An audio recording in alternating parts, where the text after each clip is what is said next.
lewat di jalan itu tepat di atas Gua Siluman dijumpai seekor ular besar dan terbiarkan lalu masuk ke dalam Gua Siluman. Banyak juga sih penunggu seperti manusia, kepala kerbau, ada juga siluman buaya, ya banyak misteri, ya masih banyak lagi lah.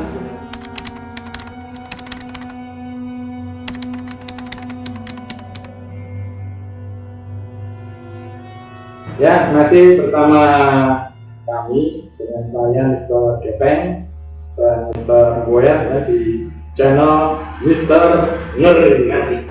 Ya, kita masih ada giveaway ya. Jadi untuk 10 subscriber terbaik ya. Jadi nanti akan kita undi ketika channel ini sudah tembus 500 subscriber.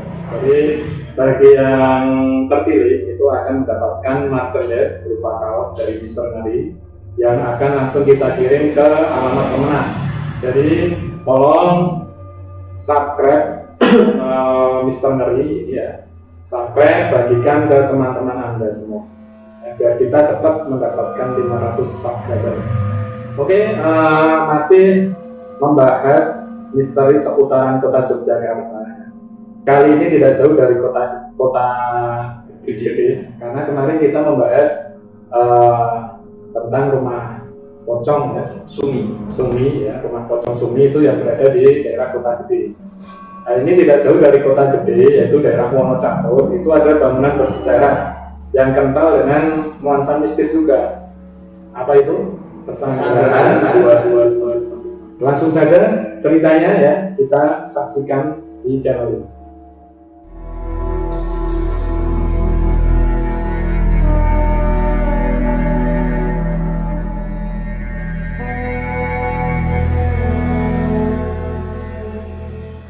Pesanggrahan milik keraton ini memang tidak setenar Istana Air Taman Sari, tapi di balik ketidakpopulerannya, pesanggrahan ini sebenarnya menyimpan kisah-kisah tersendiri, termasuk kisah-kisah mistis, kisah-kisah horor, dan lain sebagainya. Pesanggrahan Gua Siluman dibangun oleh Sultan Hamengkubuwono II. Konon Panembahan Senopati alias Danang Sukawijoyo, pendiri kerajaan Mataram Islam, mendirikan kerajaannya di kawasan kota gede. Proses pendirian kerajaan telah dilakukan termasuk pembuatan pesanggrahan yang di dalamnya terdapat tempat pemandian bagi para selir dan putri kerajaan. Jadi bangunan ini masih ada hubungannya dengan kerajaan Jogja.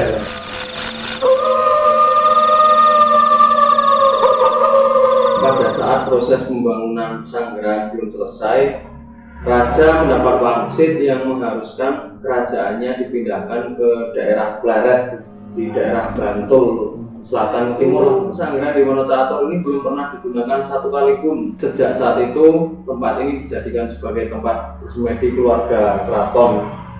Jadi tempat ini cuma untuk bersemedi. Ya, jadi untuk ditinggali. Betul. Baru setengah jalan lah, setengah jalan pembangunan. Tiba-tiba saya mendapat bisikan wangsit dikatakan untuk keratonnya, istananya nanti dipindah ke daerah barat seperti itu. Jadi pembangunannya dihentikan. Jadi menurut warga sekitar ya Bu ya, jadi pesanggrahan yang merupakan cagar budaya yang dilindungi ini dipercaya oleh beberapa orang memiliki keampuhan lain, seperti mampu untuk membuang sial. Yang dimaksud di sini adalah meruat atau berusaha merubah nasib seseorang dari sebelumnya kurang baik menjadi lebih baik. Bahkan dulu pernah ada yang menjadikan tempat ini untuk pembuangan jin. Kalau teman-teman tahu, sebenarnya bangunan pesanggrahan Gua Siluman ini sudah tidak utuh ya Bu ya. Bagian dalam gua terdiri dari lorong-lorong yang sudah banyak ditumbuhi oleh lumut. Dan area bangunan ini tidak terlalu luas, mungkin hanya sekitar 100 kali 200 meter saja lah. Dan walaupun beberapa bagian sudah mengalami kerusakan, bentuknya yang unik masih dapat terlihat jelas. Itu nanti untuk menarik perhatian pengunjung. Kita lihat burung beri di bagian atas. Pada bagian bawah pintu itu terdapat beberapa anak tangga yang menghubungkan bagian luar gua dengan lorong utama, Bu. Jadi ketika pengunjung datang itu ada relief gunung ini ya. Nah, jadi biasanya seperti itu nyambung Ya. Dulu banyak orang menganggap bangunan ini angker, sehingga nggak sembarangan orang bisa masuk di dalamnya, khususnya memasuki lorong-lorongnya. Konon pesanggrahan ini dinamakan Gua Siluman, maksudnya agar tidak sembarangan orang bisa masuk dan bertapa di sini. Alasannya karena tempat ini milik keraton, walaupun memang tidak pernah diselesaikan pembangunannya. Namun kini anggapan lokasi itu horor sudah tidak ada. Sebab beberapa orang bahkan menggunakan area pesanggrahan ini untuk tempat ngobrol. Tempat itu sebenarnya berada di bawah jalan utama itu. Iya. Banyak juga aktivitas warga-warga setempat, terutama di pagi hari, beraktivitas jadi tepat di atas bangunannya itu, karena memang bersebelahan dengan pasar. Iya. Pasar itu kan sebenarnya berada di atas bangunannya Gua Siluman tersebut. Tapi sebenarnya ada juga kisah horor yang beredar di kalangan masyarakat. Jadi dulu ada seorang yang lewat di atas bangunan tersebut. Itu peristiwanya malam hari ya. Jadi dia lewat di jalan itu tepat di atas Gua Siluman. Orang tersebut dijumpai seekor ular besar yang baru menyeberang lalu masuk ke dalam gua. Tapi ada juga tuh sepertinya nggak hanya ular saja itu bro. Dalam gua itu banyak juga jin penunggu seperti manusia, kepala kerbau, ada juga siluman buaya. Dan menurut orang-orang indigo ini di dalam gua itu ada banyak peri lah. Jadi di sudut-sudut bangunan itu dijumpai peri juga. Itu menurut anak-anak indigo sih.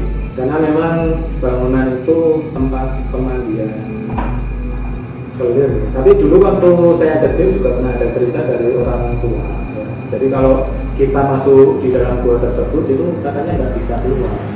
Nah, itu mungkin salah satu upaya sih dari orang-orang terdahulu untuk melindungi bangunan, supaya orang-orang umum lah atau pengunjung tidak sembarangan masuk ke area Gua Siluman itu. Nanti kan takutnya dikhawatirkan itu merusak peninggalan-peninggalan atau bangunan-bangunan yang ada di Gua Siluman itu. Jadi untuk istilahnya untuk menakut-nakuti saja. Iya gitu. mungkin, betul.